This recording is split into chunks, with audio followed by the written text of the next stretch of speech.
Mi nombre es Marcos, tengo 32 años, y esta no es una historia que cuente a la ligera. No es una anécdota de sobremesa ni una charla de café. Es el testimonio de cómo la vida me rompió en 1000 pedazos para que Dios, a través de las manos de su madre, pudiera volver a armarme. Antes de eso, yo no era el hombre que soy ahora. Era otra cosa, una fortaleza de certezas, un soldado de una fe que creía pura y, sobre todo, un juez. Crecí en una familia evangélica devota, en las afueras de la ciudad, donde la Biblia no era un libro más en la estantería, sino el mapa de nuestra existencia. Cada versículo era una ley. Cada sermón del pastor era una orden directa del cielo. Aprendí desde niño que el mundo se dividía en dos, los salvos y los perdidos. Nosotros, por supuesto, éramos los salvos. El resto, especialmente los católicos, estaban sumidos en la más profunda oscuridad, engañados por tradiciones de hombres, por rituales vacíos, y peor aún, por la idolatría. Mi abuela Carmen era el epicentro de esa idolatría en mi vida. Vivía en Santa Cecilia del Monte, un pueblito de calles empedradas y geranios en las ventanas, a un par de horas de la ciudad. Carmela, como le decían todos, era la encarnación de la fe católica popular. Su casa olía a cera de vela, a flores frescas y a un guiso que siempre burbujeaba en la estufa de leña. Y en cada rincón había una imagen. En la sala, un sagrado corazón de Jesús con el pecho abierto en llamas. En la cocina, un pequeño San Judas Tadeo desgastado por los besos y las súplicas. Y en su habitación, en un pequeño altar improvisado sobre una cómoda de madera oscura, estaba ella, la Virgen de Guadalupe. Esa imagen era mi enemiga personal. Era una estatua de yeso, con los colores un poco desvaídos por el sol que entraba por la ventana. Tenía un rosario de perlas falsas colgando de sus manos unidas, y a sus pies siempre había una veladora encendida, junto con un vaso de agua y alguna flor silvestre que mi abuela recogía en sus caminatas. Para mí, esa estatua no era fe, era el pecado hecho objeto. Era el becerro de oro de mi propia familia. Y sin embargo, yo la amaba. Amaba a mi abuela con todo mi ser.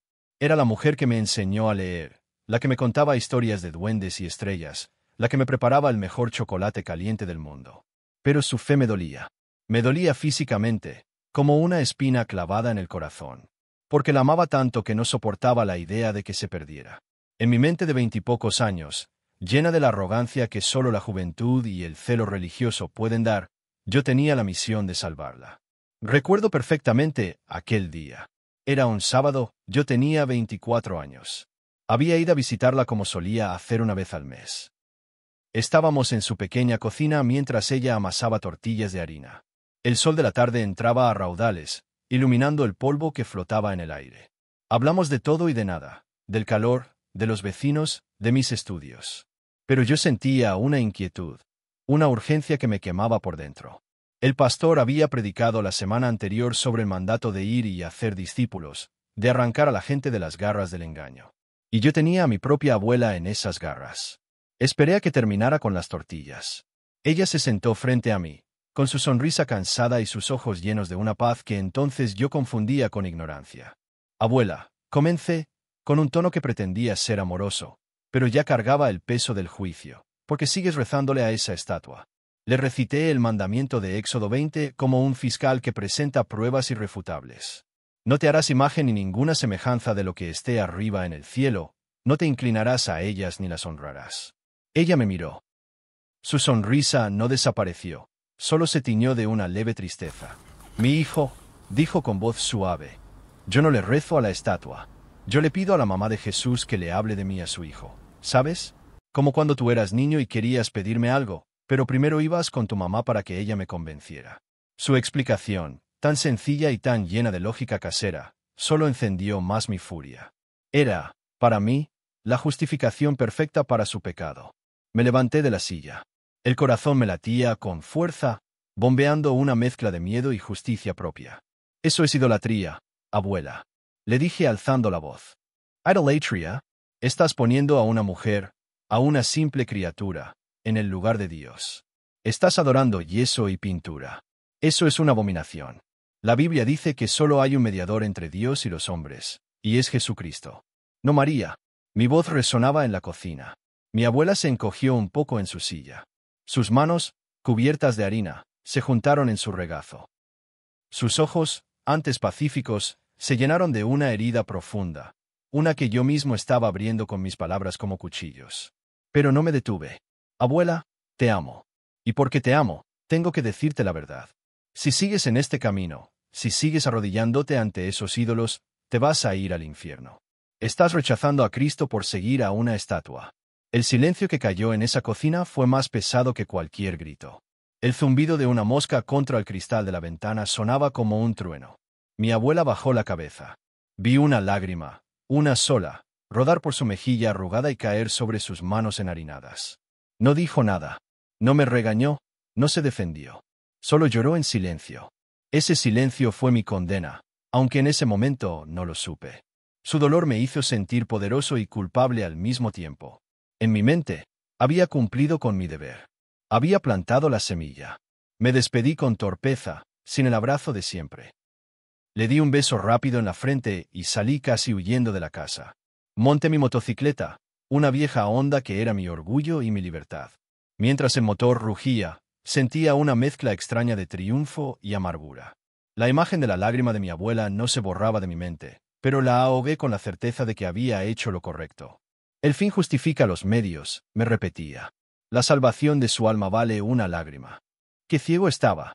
El camino de regreso a la ciudad era una carretera sinuosa que serpenteaba entre colinas secas.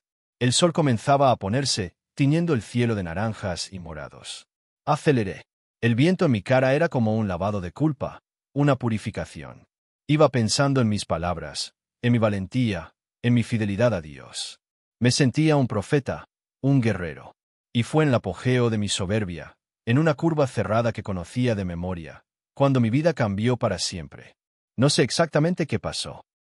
Tal vez una mancha de aceite en el asfalto, tal vez un animal que cruzó de pronto, o tal vez simplemente mi exceso de confianza.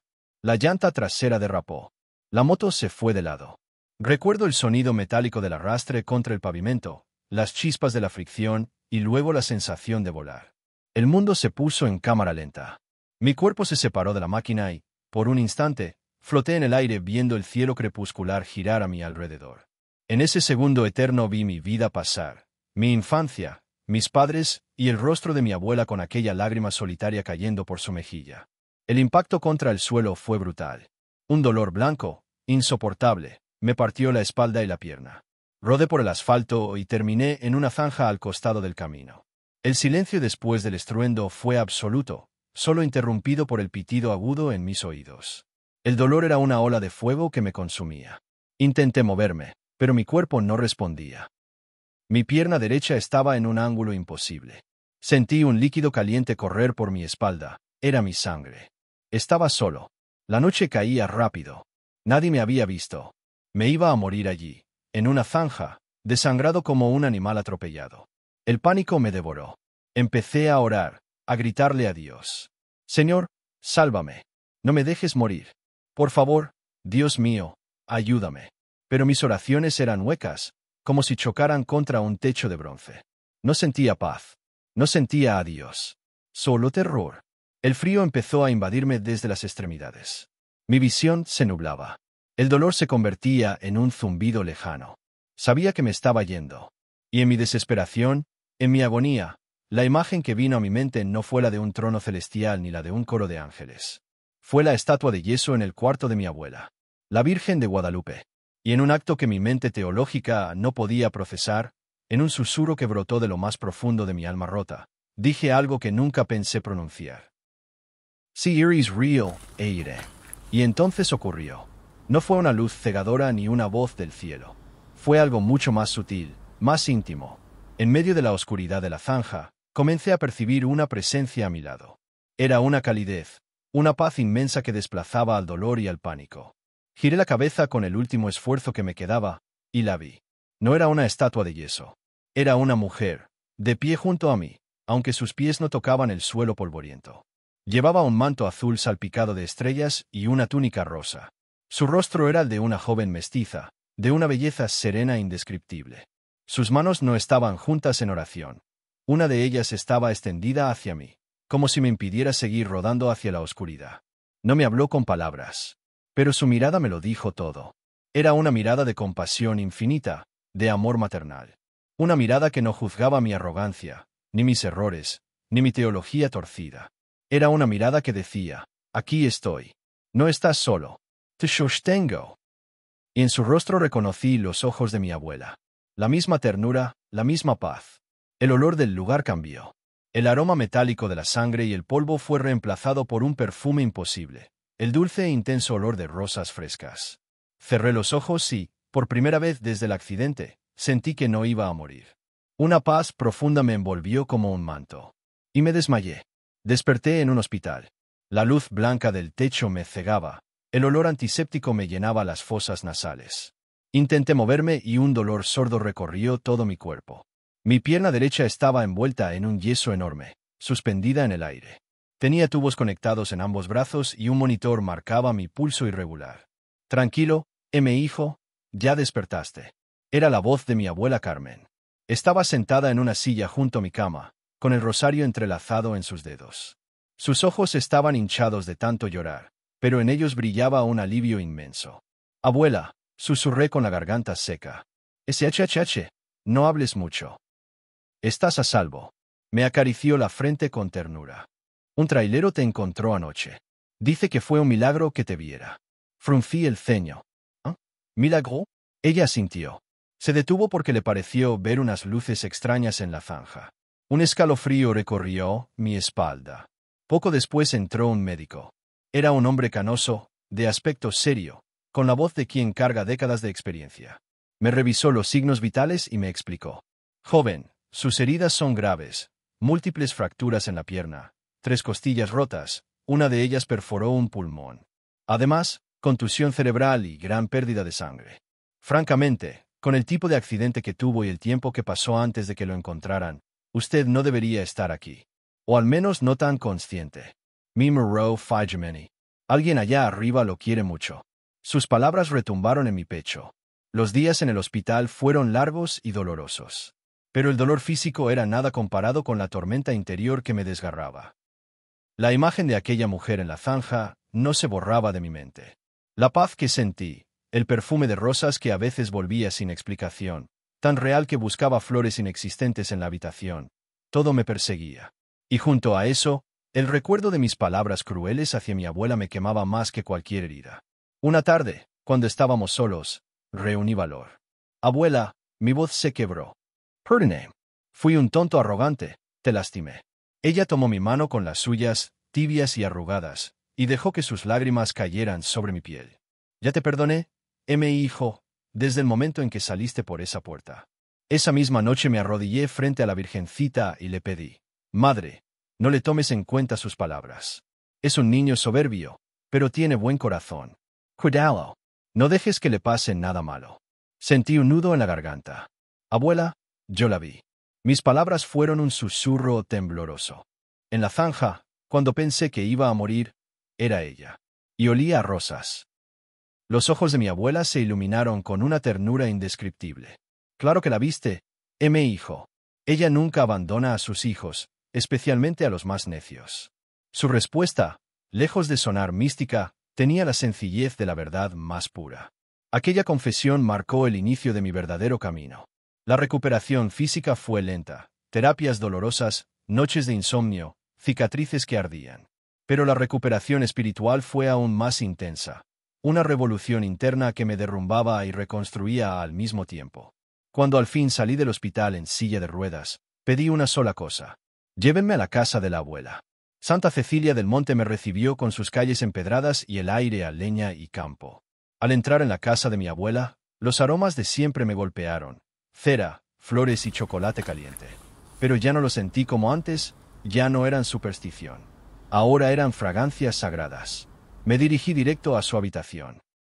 Frente a la pequeña imagen de yeso de la Virgen de Guadalupe, la que tantas veces había despreciado, me arrodillé con todo y silla de ruedas. No recé con palabras. Mi llanto fue mi oración. Lloré por mi ceguera, por mi soberbia, por el amor que había desechado. Mi abuela se arrodilló a mi lado y comenzó a rezar el rosario en voz baja. Y en ese cuarto humilde volví a sentir la misma paz, la misma calidez que en la zanja. La misma mirada que me sostuvo al borde de la muerte estaba allí, en cada cuenta, en cada Ave María. Mi conversión no fue instantánea, sino un proceso. Un camino lleno de preguntas, de luchas internas y de lágrimas. Le pedí a mi abuela que me enseñara a rezar el rosario. Al principio mis dedos torpes se enredaban en las cuentas y mi mente entrenada para rechazarlo se resistía. Cada Dios te salve, María me sonaba extraño, casi prohibido. Pero perseveré. Poco a poco, cada Ave María se convirtió en una conversación íntima con esa madre que me había salvado en la zanja. También comencé a leer, pero ya no solo la Biblia. Descubrí la historia de la Iglesia, la vida de los santos, la teología de los sacramentos. Mi hambre de verdad me llevaba de un libro a otro, como un sediento que por fin encuentra agua viva.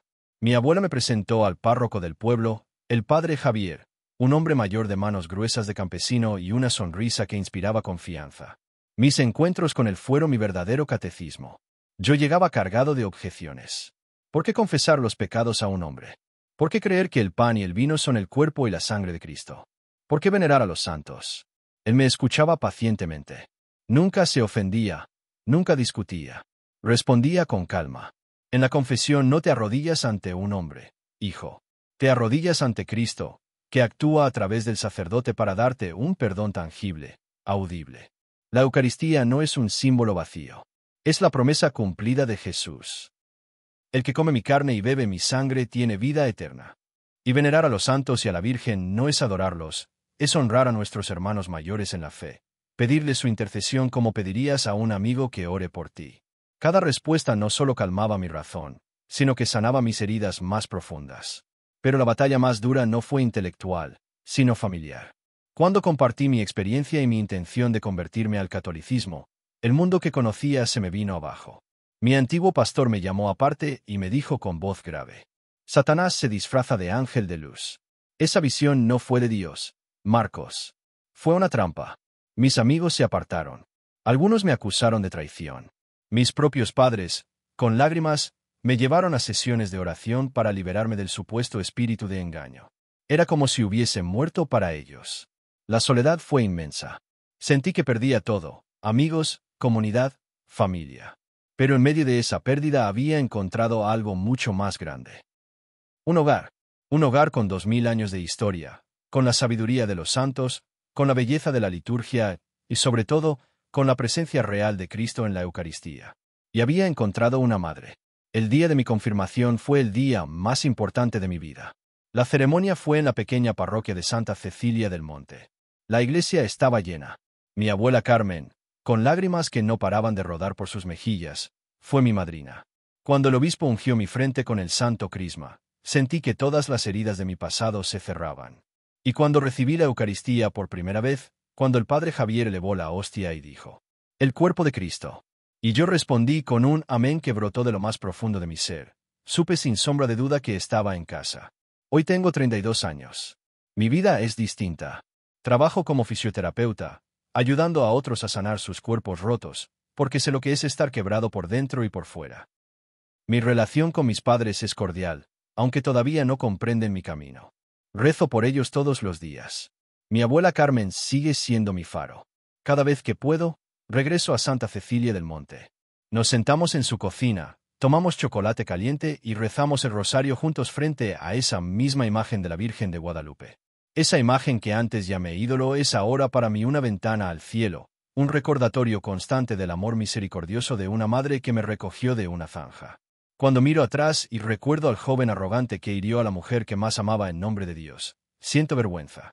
Pero luego observo las cicatrices en mi pierna y en mi alma y comprendo. Comprendo que Dios permitió mi caída. Tuvo que romper mi orgullo, mi cuerpo y mi teología para que pudiera encontrarlo de verdad. Tuvo que dejarme caer estrepitosamente para que ella, la llena de gracia, pudiera levantarme. Mi testimonio no es sobre un milagro espectacular, sino sobre la misericordia que actúa en lo pequeño. La oración silenciosa de una abuela, una estatua de yeso, un accidente mortal y el amor incansable de una madre que nunca se cansa de buscar a sus hijos perdidos, especialmente a los que creen que ya encontraron el camino. Y yo, que la llame ídolo, hoy solo puedo arrodillarme y decirle con todo el corazón: gracias, Madre, por salvarme de mí mismo.